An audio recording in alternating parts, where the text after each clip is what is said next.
ئەم بابەتە گفتوگۆ دەکەم لەگەڵ بەڕێز نەبیل عەزاوی شرۆڤەکاری سیاسی ڕاستەوخۆ منە. بەڕێز نەبیل زۆر سپاس بۆ ئامادەبوونت لەگەڵم. دەکرێت پێم بڵێ هۆکاری دروستبوونی ئەم هەموو حیزبە نوێ چییە لە عێراق؟ سڵاو لە ئێوەش، سپاس بۆ ئێوە بۆ ئەو میوانداریاتان.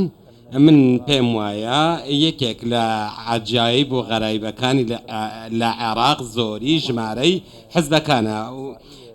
تەنانەت ئێمە هیچ ئامارێکی ڕاستەقینەمان لەبەردەست نییە، بەڵام 45 ملیۆن کەسمان هەیە، زیاتر لە 250 حزبمان هەیە لە ئەمریکا کە ژمارەیان بە چەندین ملیۆنە، لە رووسیا 143 ملیۆن کەسە، تەنیان 3 حزبیان هەیە. وڵاتانی دیکەش هەر بەم شێوەیە. بۆیە من پێم وایە کە ئەمە شتێکی لۆژیکی نییە زۆری ئەو ژمارەی ئەو هەموو حزبە، ئەم زۆری حزبانە هەموو تایفەی لێ لەدایک بوو، مەذهبیەتی لێ لەدایک بوو. ئەو حزبانە هەر چەند هەر حزبێک کە دەدەمەزرێت پەیامی ڕاستەقینەی بۆ بنیادنانی وڵاتە، بەڵام دەرکەوت کە ئەوای لە عێراق دەگوزارێت. ئەو پێکێرانی حزب لە عێراق بۆ سەپاندنی هاژمونە، بۆ داگیرکردنی وڵاتە، بۆ داگیرکردنی خاکە، بۆ سەپاندنی دەسەڵاتی خۆیانە بەسەر عقاراتی وڵاتدا. هەروە توێژی سیاسی لە هەڵبژارنەکاندا دەبینین کە ئەوان چی دەکەن لە هەڵبژارنەکانیشدا بۆ سەپاندنی هەژمونی خۆیان.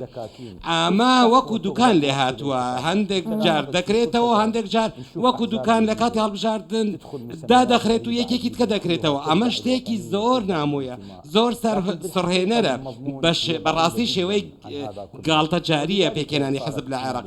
بۆیە هەموو ئەو حزبانە بوونە هۆی ئەوەی کە ڕاپەڕنەکەی تشرین ئەسەری هەڵدا، چەندی ڕووداویتکەی دەستیان باڵیان بەسەر وڵاتدا کێشا، وڵات لە گۆڕانکاری بەردەوامدایە.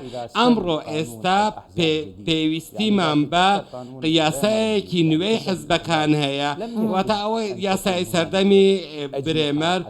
ئەو کات هیچ باڵێکی سەربازی بۆ چەند جارێک یاساکە هەموار کراوەتەوە، هێشتا پێویستی بە هەموارکردنەوە هەیە یاخود پێویست بە یاسایەکی نوێیەکە وەک تۆڵی؟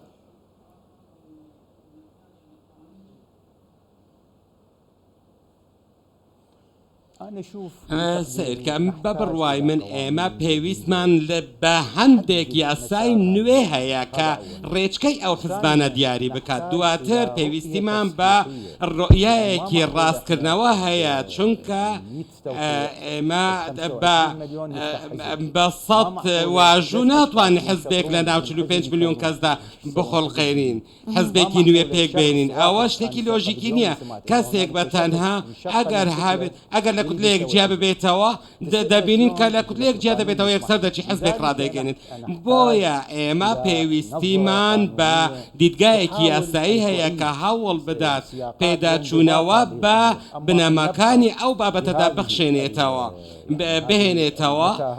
هەروەها ئێمە وڵاتەکەمان لەو گاڵتە جاریە ڕزگار بکات، چونکە مەترسیەکی زۆر ئەوانە بەردەوام بانگەشەوە دەکەن کە ئێمە دەبینە نوێنەری ڕاستەقینەی خەڵک.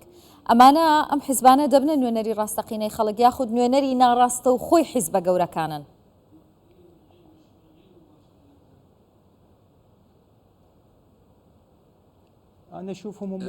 من بڕوای من ئەوان نوێنەرانی خۆیان و حەزبەکانیان و من دەتوانم بڵێم وەک ئاوێنەیەک بۆ ڕنگدانەوەی بیرۆکەکانیان و ئاراستەکانیان خۆڵقاون.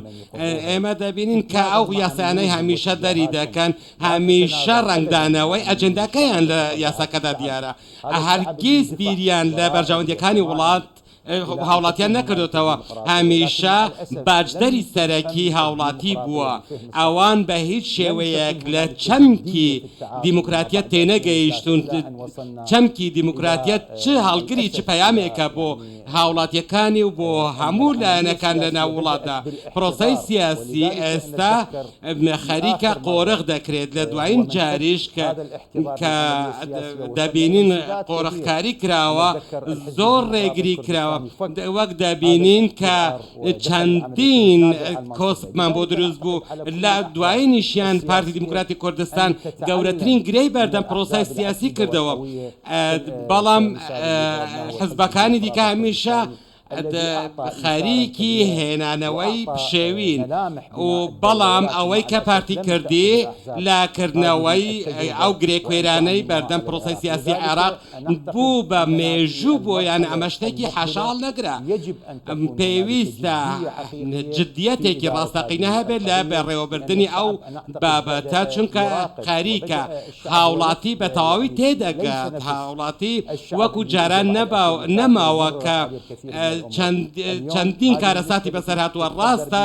بە نەهامەتی زۆردا گوزەری کردووە باڵام چاویشی کراوەتەوە دەزانی لە پرۆسی سیاسیدا چی دەگوزارێت بۆیە پێویستە دیدگاکان بگۆڕدرێن و سیاسیە باڵادەستەکانیش پێویستە بیر لەوە بکەنەوە کە بەڵێ کە هاوڵاتیانی ئاساییش دەتوانن دیدگایەکی بەهێزتر لەوانیان هەبێت ئەگەر کەسانی